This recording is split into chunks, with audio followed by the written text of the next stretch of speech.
हो जाता हूँ। जिनको लगता है भगवत प्राप्ति बहुत कठिन है, अरे ये तो कहीं ब्रह्म ऋषियों को मिलते हैं, नहीं नहीं, ये इतने कृपालु हैं कि बिल्कुल सहज हैं। जो सहज हो जाए तो बहुत जल्दी मिल जाए। कहीं गाय चराने वाले को मिल जाते हैं, कहीं एकदम भोले भाले जिनको ज्ञान ही नहीं है उनको भी मिल जाते हैं। एक बहुत ही भोला नवयुवक था, अढ़िया नाम था उसका। अढ़ाई कहते हैं 2.5 किलो को। पहला आहार उसका 2.5 किलो का ही है, आगे आप श्रद्धा रखें तो और प्लस हो सकता है। लेकिन वो मतलब घर में माता पिता पधार गए तो उसे कोई 2.5 किलो आटे की कौन रोटी बना के दे। थोड़ा जब उसके अंदर चेतना जागृत हुई तो जब कहीं ठौर नहीं मिलती तो संतों का आश्रम मिलता है। एक आश्रम में गए, उन्होंने कहा हमको नौकरी में रख लो, कोई सेवा में रख लो। हमारा नाम क्या? बोले अढ़ैया। बोले कोई नाम है? बोले गांव के लोग कहते हैं क्योंकि 2.5 किलो हम पाते हैं। तो 2.5 किलो? बोले तौल के 2.5 किलो आटे का जब हम रोटी पाते हैं तब हमारी बाल भोग होता है। आगे कोई श्रद्धा करे खीर पूरी, पर 2.5 किलो अन्न चाहिए। तो कहा भंडारा है तो रोज 2.5 किलो क्या 5 किलो पावे, क्या सेवा कर सकता है? तुमका जो आप सेवा बताएंगे सिखाएंगे हम कर लेंगे। तुम गाय चराया करो, गाय चरा। भाई देखो हमारा वैष्णव सिद्धांत है, तुम गाय चराने जा रहे हो, हम यहां से तुम्हें अमनिया दे दिया करेंगे, जंगल में तुम बनाओ और वही ठाकुर जी को भोग लगाओ और पाओ। बिना भोग लगाए पाने का विधान हमारे आश्रम से आपका नहीं बन सकता। बोले हमको तो कुछ आता नहीं भोग लगाना, क्या भोग लगाए? तुमका जब आप बना लीजिएगा, क्योंकि यहाँ 2.5 किलो तुम्हारे लिए अलग से बन करके जाए, तुम अपना बनाओ, जो चाहो भंडारी से कह दिया दे दिया करो, वहीं लकड़ी बिनो, वहीं बनाओ, गाय चराओ और ठाकुर को भोग लगा के पाओ। जितना बनावे आप पाओ। पहले दिन भोग मिला तो बाटी बना, गरीब आदमी था, घर से तिरस्कृत था, वो सब जानता था। बाटी ऐसे उपला भी लिए, बाटी बनाए, 2-4 आलू का भरता बनाया, 2.5 किलो आटे की बाटी। उसने कहा गुरुदेव के ठाकुर आओ भोग लगाओ आके। बड़े बड़े ऋषि मुनि मंत्रों से आवाहन करते रहते हैं, सरकार पधारते नहीं, केवल भाव से भोग लगाते। हुए इतने लीला बिहारी, प्रभु आ गए श्री राम जी। अढ़ैया ने आंख खुरप लगी ऐसे तो आंख खोल के देखा, नवीन मेघ कांति, अरविंदाक्ष, सारंग धनुष धारण किए हुए सामने खड़े। कहा कौन हो आप? हमें राम जी कहते हैं। आपने कहा गुरुदेव के ठाकुर आए, तो गुरुदेव तुम्हारे जो है उनके हम ठाकुर जी हैं।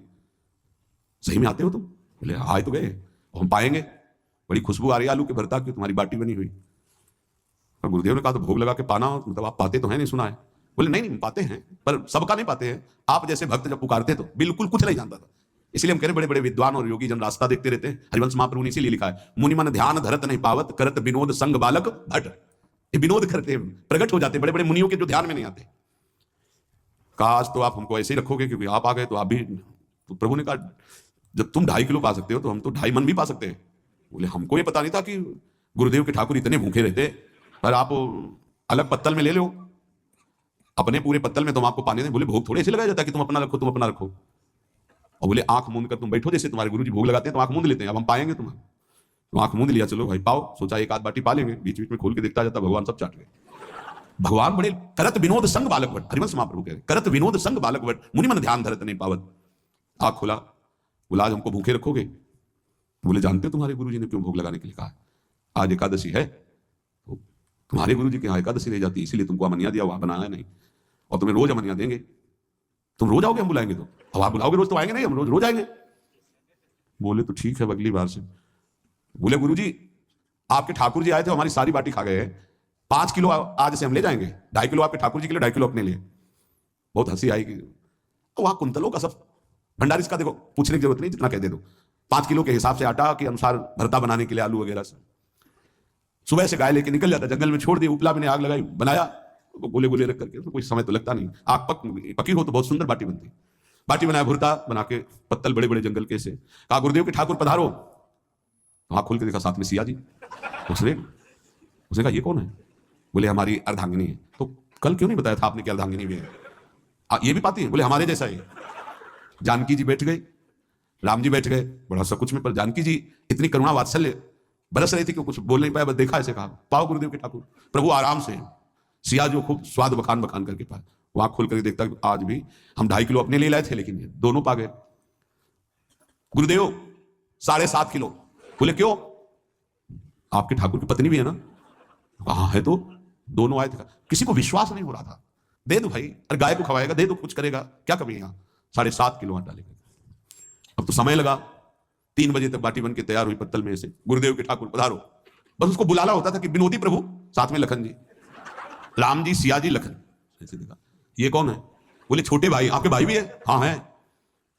पहले अब परिवार में कितने लोग हुआ? पहले बता देते तो हम वो सब आ जाते हैं। लक्ष्मण जी से कहा बहुत सरल भगत है, नाराज मत होना, चुपचाप पा लो। तीनों बैठे, फिर बेचारा ऐसे ही रह गया। जब वो चले गए तो पत्तलों में जो किनका रहता था वो एक अद्भुत आनंद। अगले दिन गया, बोले गुरु जी 10 किलो आटा चाहिए। वो कहा 10 किलो क्यों? बोले आपके ठाकुर जी भी आते हैं, उनके ठाकुरायन भी आते हैं, उनके परिवार के भाई भी आते हैं, गोरे गोरे थे वो। यार कैसे, इसको कैसे अनुभव हो सकता है सियाराम लखन जी का? बहुत हट किया, 10 किलो आटा लिया, पहुंच गए, बनाया, 4 बज गए, रखा। उस मन में सोच रहा था आपकी संख्या ना बढ़ जाए। कहा गुरुदेव के ठाकुर पधारो। विशाल गदा भयंकर स्वरूप हनुमान जी महाराज। आँख खोला तो 3 स्वरूप में प्रभु खड़े हुए थे, सियाराम लखन, हनुमान जी चरणों में बैठे। पूछा ये कौन है? तो कहा ये हमारे प्रिय सेवक है हनुमान जी। एक बार आप अपने पूरे परिवार का, अपने सेवकों का वो आप परिचय बना के दे तो गुरु जी को दे देंगे जाके। हर बार एक बढ़ जाता है तो भगवान मुस्कुराए, हनुमान जी इसका कुछ बोलना मत, बहुत निराला भगत है। बोले पाओ प्रभु। तो पहले सियाराम जी पाए, फिर जो प्रसाद लक्ष्मण जी पाए, फिर हनुमान जी पाए। हनुमान जी सब पूरा बहुत निर्मल भाव से बनाया हुआ और निर्मल भोला भक्त आ गए। अगली बार कहा गुरुदेव 5 किलो एक्स्ट्रा में रख दो, 1 नंबर बढ़ता जाता है। आपके पहले ठाकुर जी आए, फिर ठाकुराइन जी आए, फिर उनके भाई आए, फिर इस बार तो बहुत भयानक रूप, गदा लिए हुए, लाल अरुण वर्ण शरीर का प्रकट हो रहा है। जिधर देखो कंचन वर्ण की कांति, मुख में अरुण वर्ण की कांति। हमने पूछा आपके ठाकुर जी से तो उन्होंने कहा कि वो सेवक हैं। हमको रोमांच हो रहा था कि क्या सही भगवान करुणा करके इसको दर्शन देते हैं। अब अगली बार अगर ये बात करेगा कि तो फिर अब हम इसकी परीक्षा लेंगे। ले गया एक्स्ट्रा, बनाया सब, आओ गुरुदेव। अब तो पता था कोई आने वाला नहीं, गुरुदेव के ठाकुर 2 संख्या बढ़ गई। आँख खोल के देखा, कहा ये कौन है? तो कहा ये हमारे और भाई हैं, इनका नाम भरत है, इनका नाम शत्रुघ्न है। पहले महाराज बता देते ना कि आपके और भाई हैं, हमने कहा था आपसे प्रार्थना की थी। पाओ बचे नहीं ना, 2 संख्या ज्यादा। अगली बार गुरुदेव से कहा कि गुरुदेव 20 किलो वाली बोरी में भर दीजिए, अब हम दिन भर बनाएंगे क्योंकि आप इतने ठाकुर हैं। आज गया लेकर सब ऐसे रख करके पत्तल डाल दिया, कहा गुरुदेव के ठाकुर पधारो। बिल्कुल नहीं बनाया। आ गए प्रभु, कहा कहाँ यार, तो खुशबू भी नहीं आ रही, ना बाटी की ना भरता की। बोले प्रभु आपके साथ पत्नी है ना, और सेवक भी है, इतने दिन से तो हमारे हाथ का पाए, आज हम पाना चाहते हैं, आप बनाओ, रुचि का बनाओ और पाओ। प्रभु ने सिया जी की तरफ देखा कि अलवेला वक्त। सिया जी ने कहा अनंत सामर्थ्यशाली शक्तियों की स्वामिनी। बोले प्रभु देखो हमने ना उपला बिना ना लकड़ी, आपके सेवक है ना, इनसे बोलो। हनुमान जी से कहा कि आप उपला और लकड़ी इकट्ठा करो, भाई आदेश है भगत का।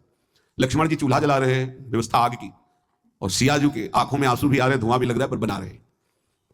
उसने कहा बनाओ, हम गाय एकत्रित करके आ रहे हैं, और भागा। वो आश्रम में गया, बोले गुरुदेव आज पूरे परिवार सहित हमने फंसा लिया है आपके ठाकुर को। तो उनका क्या फंसा लिया? बोले बड़े ठाकुर, छोटे ठाकुर, सेवक, उनकी पत्नी और 2 भाई, उनके पूरा परिकर सब बना रहे रोटी बाटी सब। महाराज आप चलो, आपको शंका होती थी आज उनके हाथ कब आएंगे। तो उनको लगा कि पागल आदमी, राम जी, लखन जी, भरत, शत्रुघ्न, सिया जी, हनुमान जी, ये बड़े बड़े योगियों के ध्यान में आने वाले नहीं, ये कैसे एक गंवार आदमी जिसको कभी कोई नाम जपना नहीं आया, कोई ग्रंथ नहीं आया, उसके सामने। पर भगवान की दयालुता पर संशय नहीं करना चाहिए। चल के देखते हैं।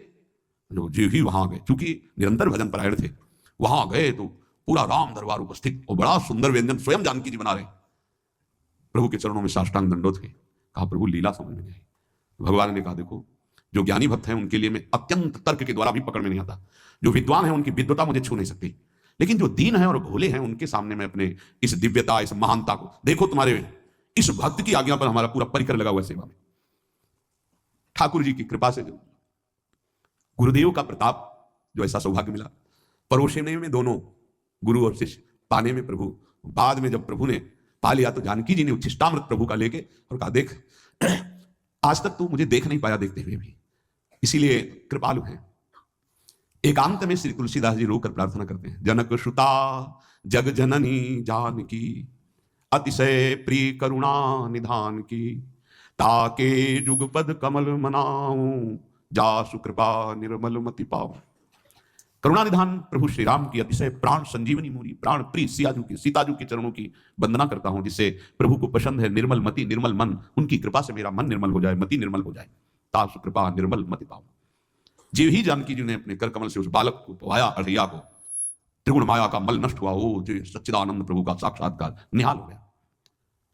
कब कौन से गुण पर कैसे जी जाए विश्वास कीजिए, बस आवश्यकता सहज होने की। हमारी स्वामी जो सहज है, सहज होने की आवश्यकता है।